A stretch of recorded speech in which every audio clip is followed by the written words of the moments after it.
other fears that interfere with our happiness. People fear the loss of love or the loss of their jobs and their financial security. People fear embarrassment or ridicule. People fear rejection and criticism of any kind. People fear the loss of respect or esteem of others. These and many other fears hold us back throughout life. Fear paralyzes action. The most common reaction in a fear situation is the attitude of, "I can't." This is the fear of failure and loss that stops us from taking action. It is experienced physically, starting in the solar plexus. When a person is really afraid, their mouth and throat goes dry, their heart starts pounding. Sometimes they breathe shallowly and their stomach churns. Often they feel like getting up and running to the bathroom. These are all physical manifestations of the inhibitive negative habit pattern, which we all experience from time to time. Whenever a person is in the grip of fear, he feels like a deer caught in the headlights of a car. This fear paralyzes action. It often shuts down the brain and causes the individual to revert to the fight or flight reaction. Fear is a terrible emotion that undermines our happiness and can hold us back throughout our lives. Do the opposite. Aristotle described courage as the golden mean between the extremes of cowardice and impetuousness.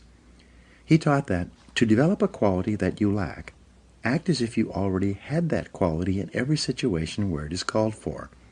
In modern terms, however, we say, fake it until you make it. You can actually change your behavior by affirming, visualizing, and acting as if you already have the quality you desire.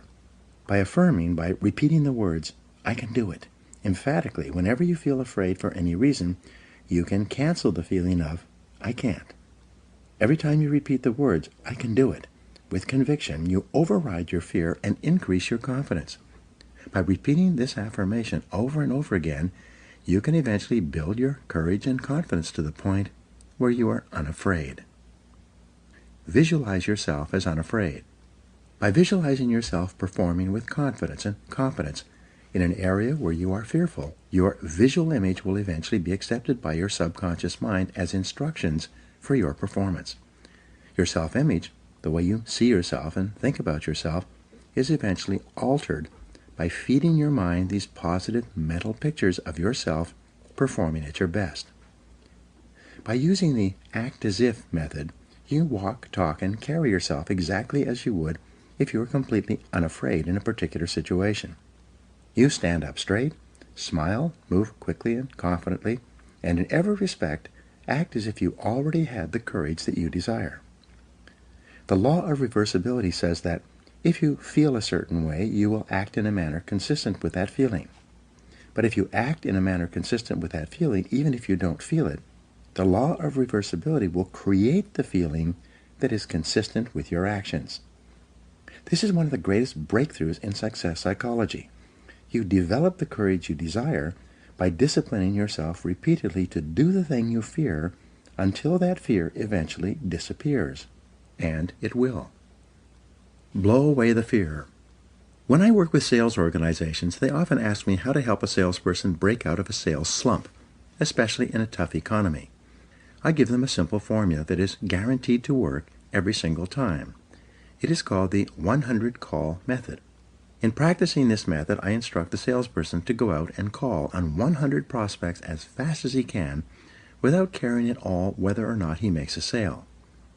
When the salesperson doesn't care if he makes a sale, his fear of rejection largely disappears. He stops caring if the prospect he is speaking to is interested or not interested. He has a single focus. It is to make 100 calls as fast as he possibly can. One sales organization I work with has a daily prize for the first salesperson who gets rejected 10 times each morning. At 8:30 a.m., all the salespeople sit down at their desks and start making calls to try to win the prize. By the time the contest is over, usually by 10 a.m., everyone's fears of rejection have been blown out of their systems. They're ready to call on prospects all day long, not caring at all about the reactions they get. Learn to speak on your feet. In 1923, Toastmasters International was formed.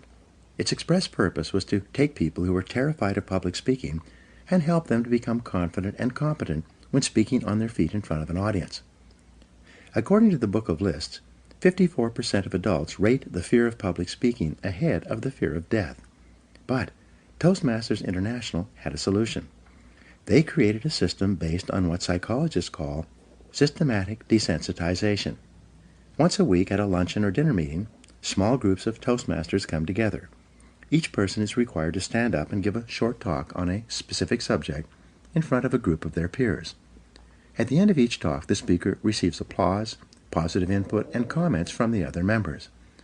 At the end of the evening, each person is given a grade on their talk, even if it was only for 30 or 60 seconds.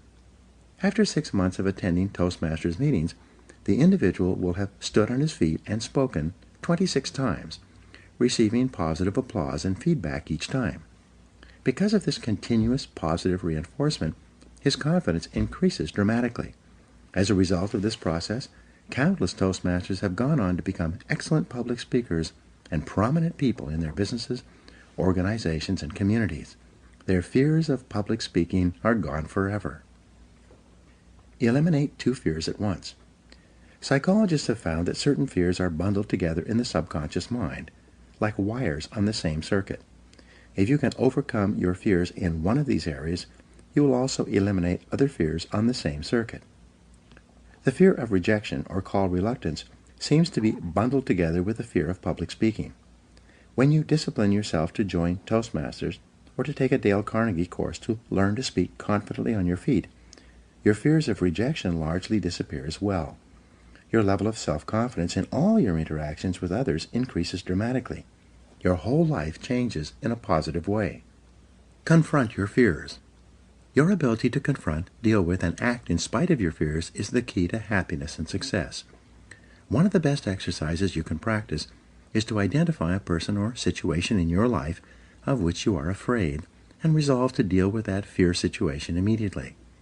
Do not allow it to make you unhappy for another minute. Resolve to confront the situation or person and put the fear behind you. A woman in one of my seminars told me that her boss was a very negative person. He was constantly criticizing and berating her about her work, even though she was one of the highest-rated employees in the organization. He was making her life miserable. She didn't want to give up her job, but she was afraid of confronting him. She asked me what she should do. I gave her this advice, which I've subsequently given to many other people. The only reason that one person bullies another is because they feel they can get away with it. The only way to deal with a bully is to confront him. Bullies are actually cowards at heart, and they will flee from a confrontation. I told her to do this. The next time your boss criticizes you for any reason, turn to him and say, quite firmly, "I would appreciate it if you not talk to me like that ever again. It hurts my feelings and stops me from doing my job the way you want." I told her to look him straight in the eye after she had finished making this statement. Well, she had tremendous courage. Rather than putting up with this situation any longer, the next time her boss began to berate her, she squared off with him and said those words. She wrote to me and told me what had happened. Just as I had predicted, he stopped dead in his tracks. He immediately apologized and mumbled, and then quickly went back to his office. He never criticized her again. She told me that she could have ended his bad treatment of her many months before if she had only had the courage to confront him directly the first time it happened. As Eleanor Roosevelt said, "No one can make you feel inferior without your consent." Move toward the fear. When you identify a fear and discipline yourself to move toward it, it grows smaller and more manageable. What's more, as your fears grow smaller, your confidence grows larger. Soon, your fears lose their control over you.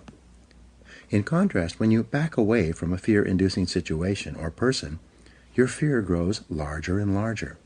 Soon, it dominates your thinking and feeling, preoccupies you during the day, and often keeps you awake at night. Leaders have 2 types of courage. In leadership, the most common quality is that of vision. Leaders have a clear vision of where they want to take their organizations. Leaders also have a clear vision of where they want to be sometime in the future in their personal lives. The second most common quality of leaders is that of courage.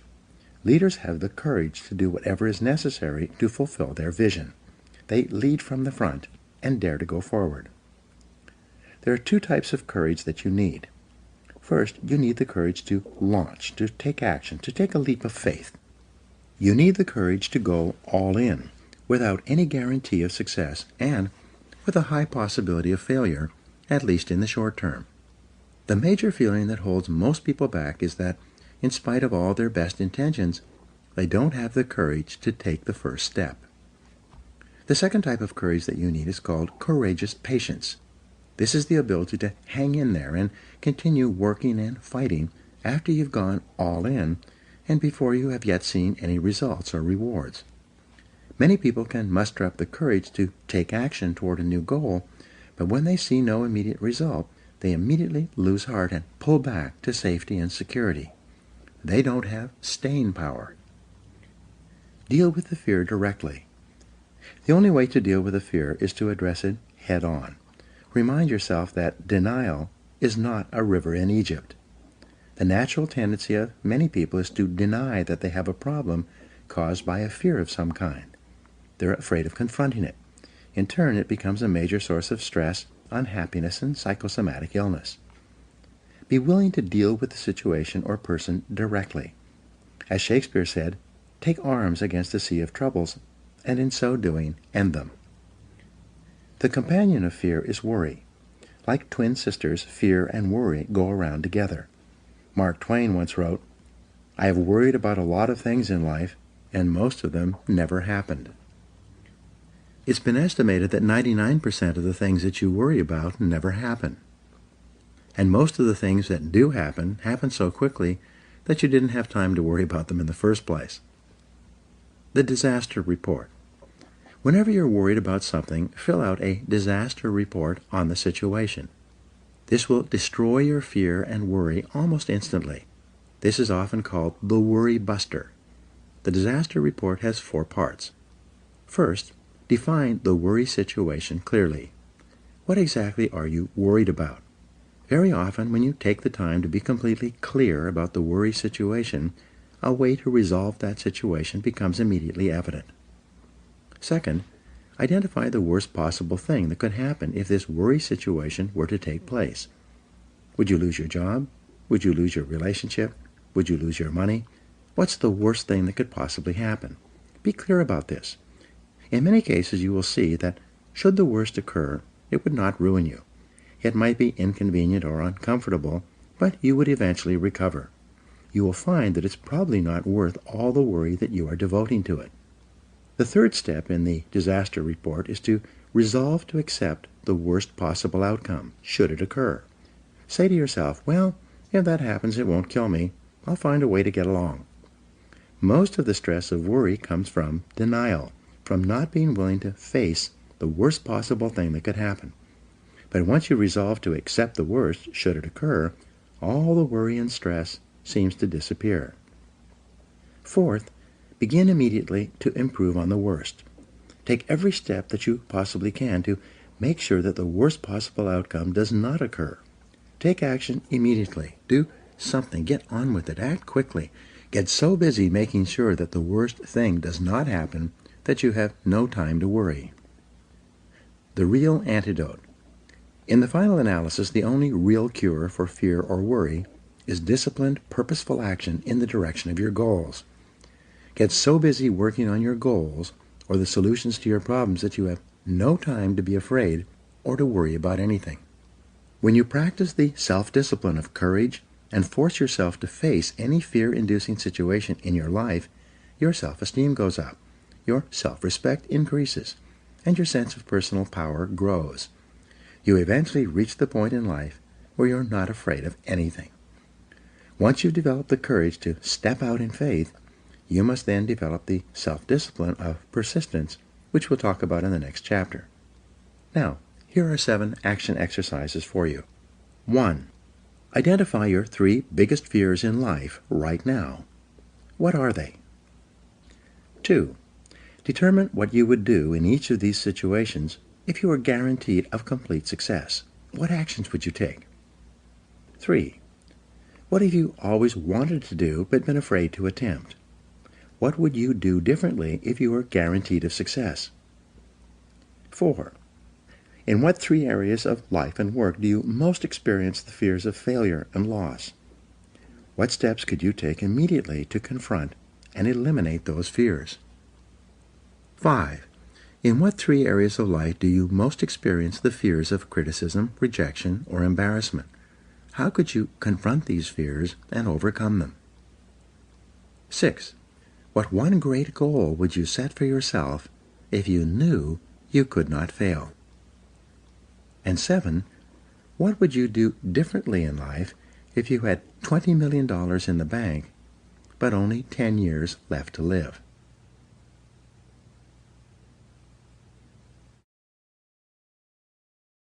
Chapter 7. Self-Discipline and Persistence. Benjamin Disraeli wrote, "Beware of endeavoring to become a great man in a hurry. One such attempt in 10,000 may succeed. These are fearful odds." Persistence is self-discipline in action. Your ability to persist in the face of all setbacks and temporary failures is essential to success in life. Napoleon Hill said, "Persistence is to the character of man as carbon is to steel." The primary reason for success is persistence, and likewise the primary reason for failure is lack of persistence or quitting too soon. There's a direct link between self-discipline and self-esteem. Each time you discipline yourself to do what you should do, when you should do it, whether you feel like it or not, your self-esteem increases. This is why there is a direct relationship between self-esteem and persistence. Each time you persist and force yourself to continue on, even when you feel like quitting, your self-esteem goes up. Each act of self-discipline strengthens every other act of self-discipline. Every act of persistence strengthens every other act of persistence. When you discipline yourself to persist over and over, you like and respect yourself more and more. You become stronger and more confident. Eventually, you become unstoppable.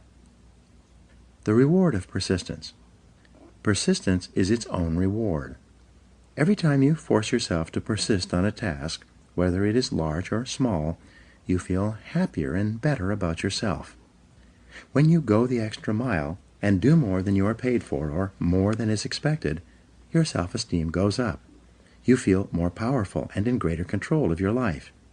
In your career, when you go the extra mile, you put yourself on the side of the angels. The primary difference between winners and losers in life is simple. Winners never quit, and quitters never win. You can increase your ability to persist by talking to yourself positively. Say these words, "I am unstoppable." Before you begin any major undertaking, pre-program yourself by telling yourself, "I never give up." Before you can achieve anything worthwhile in life, you have to pass the persistence test. This is usually a snap quiz, sprung on you unexpectedly with no warning. You suddenly face a major setback, problem, temporary failure, or even a complete disaster. When this happens, remind yourself that this is the testing time. This is when you demonstrate what you are really made of. This is when you show yourself and others the strength of your character and your true determination to succeed. Your ability to respond. Your ability to respond effectively to setbacks, your level of response ability, is the measure of your readiness to succeed. When you experience a major setback or problem, you will feel temporarily stunned. This feeling is very much like a punch in the emotional solar plexus. You'll be stopped for a few seconds or a few minutes. During this period, you'll often feel discouraged or experience self-pity. You will say, "Why me?" However, it is not how far you fall that counts, but rather how high you bounce. Your aim is to bounce back as quickly as possible. Resilience in the face of unexpected reversals is vital to long-term success.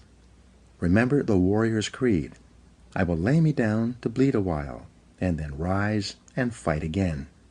Don't be surprised, shocked, or set back when things go wrong. Your best-laid plans will often fall apart. Instead, expect disappointments and setbacks as a part of life. Take a deep breath, pick up the pieces, and continue onward. Optimism gives you resilience. The most important quality you need for success and persistence is optimism. This is a boundless confidence in yourself and your ability to ultimately succeed. To remain optimistic, you must control and discipline your thinking when things go wrong. Refuse to feel sorry for yourself. Remember, you are not a victim. You are an adult, and you are in charge of your own life. You are doing what you have freely chosen to do. Setbacks come with the territory. They are merely speed bumps on the road to success. Refuse to blame others or make excuses.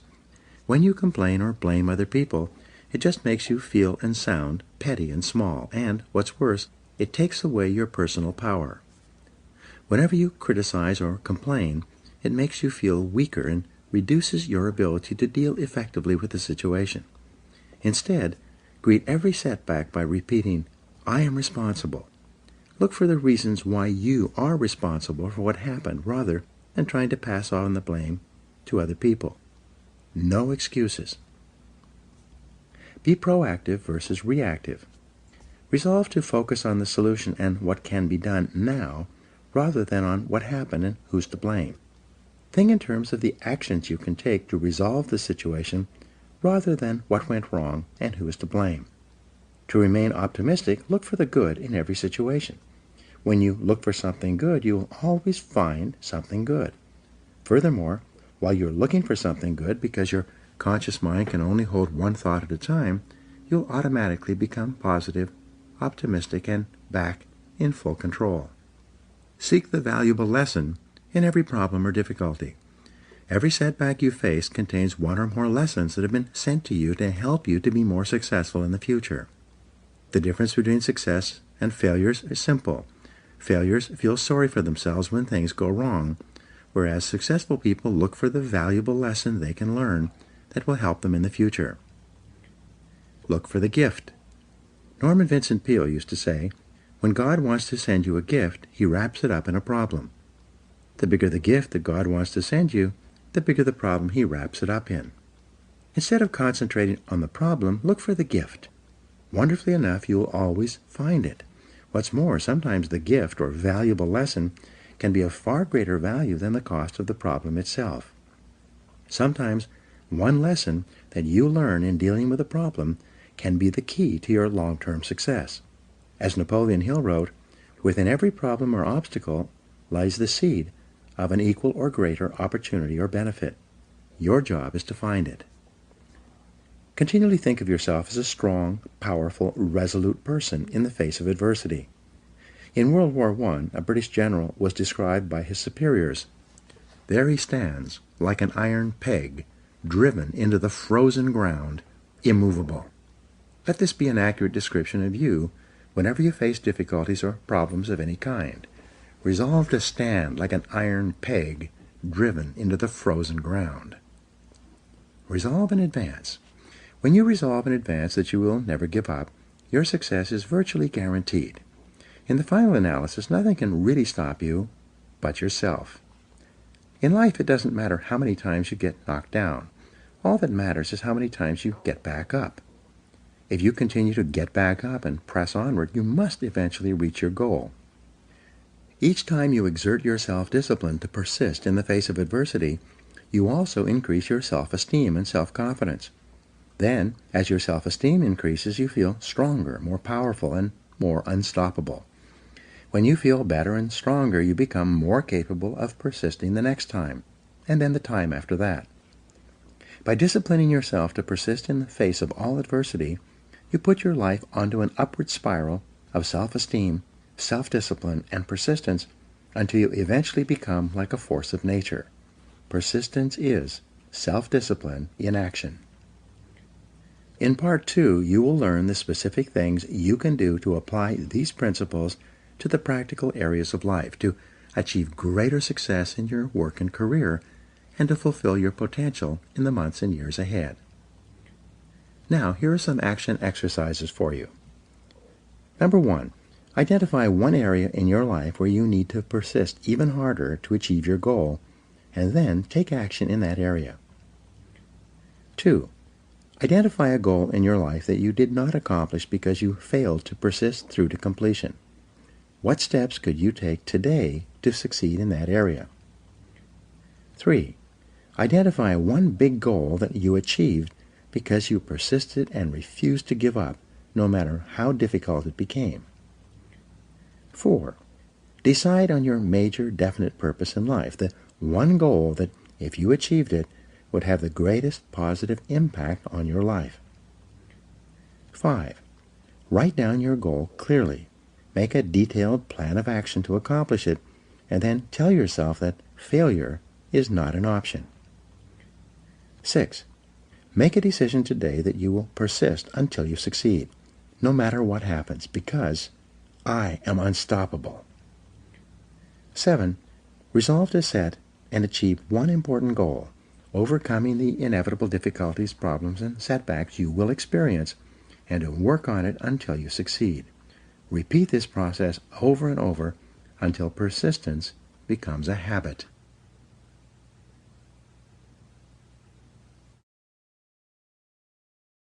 Part 2. Self-discipline in business, sales, and finances. In this part, you will learn how to develop the discipline necessary to join the top 10% of people in your field. You'll learn how to increase your productivity, performance, output, and results. You'll learn how to become one of the most respected and esteemed people in your organization and your industry. Chapter 8. Self-discipline and work. Vince Lombardi said, "Leaders aren't born, they're made. And they're made just like anything else through hard work. And that's the price we'll have to pay to achieve that goal or any goal." There is perhaps no area of your life where self-discipline has a greater impact on your future than in your work. Yet, if you're like most people, from the time you start in the morning and then continuing throughout the day, you're surrounded by people and events that draw you away from doing the things that are most important. However, it is through doing your most important tasks that you move onward and upward, quickly and dependably in your career. A group of senior executives was asked, "What are the most important qualities that a person would need to be promoted in your company?"